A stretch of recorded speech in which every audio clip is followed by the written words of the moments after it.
Psychic Pizza Delivers Go to the Ghost Town. I know, great title. When I saw it, I fell in love with it also. Actually, that wasn't the first thing that caught my eye. I first saw this game being demoed at Gen Con 2022. The board looked very interesting. It looked like it was gonna be hidden movement, which is not exactly the case, but I still decided to try it. I enjoyed it, and then I purchased a copy. And since I played it with my kids, and also I then played it with adult friends, and I apologize for the glare that you get here. These coded components just look that way. Pizza Psychic Delivers Go to Ghost Town for 2 to 5 players, but not exactly. Is for 2 to 4 players plus a game master called the Mayor. The Mayor is the only one who knows how the town actually looks like. The other players have a board such as this one and a meeple that they place sort of in the middle, and then it will start moving randomly, trying to get a sense of their surroundings. The town is either, again, so full of psychic activity that it's hard to get oriented in it, or is very foggy. The point is that you do not know your surroundings. You do not know in what part of the town you are, and yet you're still trying to pick up a pizza and deliver it to a house that wants it. The only person who knows what the town actually looks like is the game master, who will use the lid of the box as a screen, and the box itself is organized in such a way that you can use it as a map. So at the beginning of the game, the mayor will set up the town so that the mayor knows exactly where everything is. You can set it up using one of the available cards, depending on the number of players, and this is what I did here. The mayor can also choose to set up the way they want, following certain rules and restrictions. And so what we're gonna have here is some rooms, some areas with ghosts, fences, pizza places with a pizza token, and also the starting place for our deliverers of pizza, also known as food distribution experts in fancy parlance.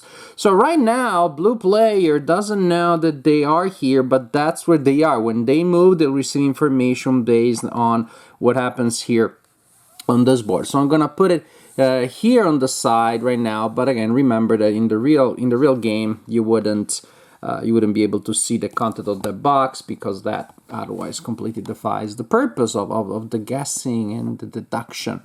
And the comparing notes is very important, that as you're trying to figuring things out, you also look at the other players' boards, because okay, I see this part of my map may match theirs, and so I'm getting more information about where I may actually be and where things are. The food distribution experts win if they pick up a pizza and they deliver it to a house that wants it, because each house here on the map only will take a certain kind of pizza. So the cheese pizza that can be picked up there needs to be delivered here. The jalapeno pizza that can be picked up there needs to be delivered there. We also have a couple of things such as teleporting gates. Super confusing. But that's the idea. Any and all deliverers that deliver a pizza before the end of the game win the game. So it can be that 0 to 4 players win the game. Now, in the standard game, the mayor never wins the game, just witnesses what happens. And I'll tell you, this is how I like it. This is when I'm the mayor, I'm not playing. I'm just being the game master and seeing you all sweat and struggle, and that's so fun already. I don't need that. There's an optional variant that says that the mayor wins if no one delivers a pizza by the end of the game. And I don't like that too much, because sure, you can, as a mayor, set up your own thing diabolically and then see that indeed no one was able to solve the puzzle. But ultimately, once you set up the board, you don't make any choice. And so I personally don't like the idea of winning or losing if I didn't really have any choice. If I'm game mastering the game, I enjoy game mastering it, and that's how I like it. But again, the optional variant of the mayor winning is there if that appeals to you. So In a standard turn, a player will take one action. The most common action will be to move in an orthogonal direction, west, south, east, or north. There are also cards with special powers. If you have one, you can play it and then simply receive the specified advantage. Some cards are reacting cards, so you play them whenever the trigger applies and not as your action for the turn. Also, from a previous turn, you get a sense, or you know exactly where a ghost is, then instead of moving, you declare I'm attacking west. And if there was indeed a ghost there, as confirmed by the mayor/game master, then the ghost is removed and you draw a card as a reward. But again, for most of the game, what you do as the pizza guy or gal is to move. And suppose that I'm the player and I say, okay, I'm going to move south, and I move south here. Now, the mayor on their board will execute that move also. The mayor also needs to keep things current. And that will give information to the player about the following. They will tell you if there is a fence anywhere in the 4 spaces orthogonally.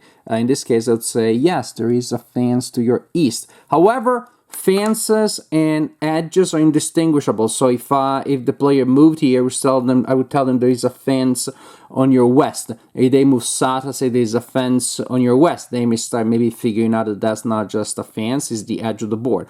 But to them, they all look like fences. The edges and the fences are indistinguishable. But in this case, I would tell them there is a fence to your west, and so to your east, and so they may decide to mark that just like so. So when they hit a fence or the edge, I tell them exactly where that is, but again, only in the 4 locations orthogonally.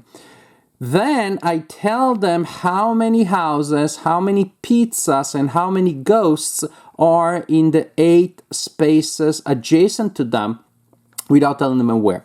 In this case, I'll tell them there's a house and a ghost adjacent to you, and they will probably want to make a note in that space there, that is adjacent to one house, for example, and one ghost, something like that. All right. And then suppose that the next turn they want to move south. They say I move south, and I tell them no, you can't because there's a ghost there. Now they know that, and so maybe they update this part also. They found the one ghost around there as the ghost. And then the following turn, they defeat the ghost, and then they move there. And since that's where they are right now, I will tell them there is a fence to your left, although to your south, although it's not a fence. It's an edge, but again, to them, it is indistinguishable. That's the general idea. If a delivery guy steps onto one of these teleporting gates, they will be moved to another one of these tokens. That can be really disorienting because, well, now you had started drawing your map here, and now you're gonna put your meeple somewhere else because you don't know the relation between the new place where you teleported and the place where you have been up to that point. You start drawing from there, and at some point maybe, you're able to reconcile them. But this is the general idea. Every player playing a delivery person who delivers a pizza to a house that wants it, to a matching house, is a winner. And the mayor, again, may or may not win depending on the variant that you have decided to play. This is definitely an unusual game. I played it with some casual players who immediately compared it to Battleship because that's probably the model I had in mind for like hidden elements. I thought more of Odyssey, a game that came out a couple of years ago, because in Battleship you don't know where the opponent's pieces are. In Odyssey, like in this one, you don't know where your own game piece actually is, and you have to deduce it. I enjoy being the game master. I enjoyed being the game master a great deal, actually.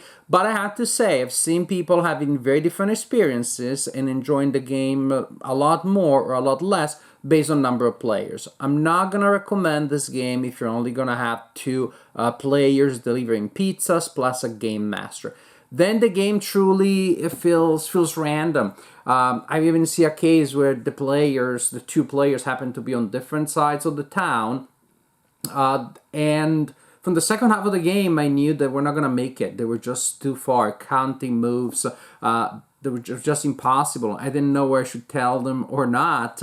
I let them play, but there was really nothing that they could do because they just were in different parts, and there was no extra information that they could get from anywhere. They were just moving randomly, and so the game felt completely random that way.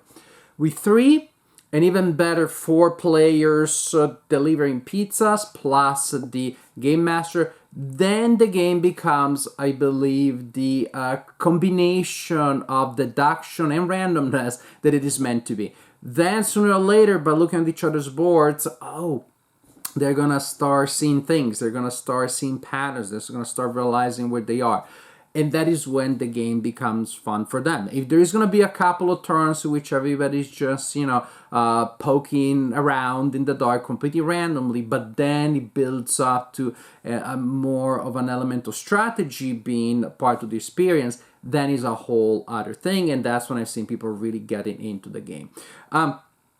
I don't know. I don't remember the rules, anything specific, whether you're allowed or not to look at other people's maps. But not only do I allow it as a game master, I mandate it. I recommend it. Like, you guys really need to look at each other's map all the time. All information is available. Otherwise, again, the game is truly a frustrating battleship with all randomness and no meaningful decisions.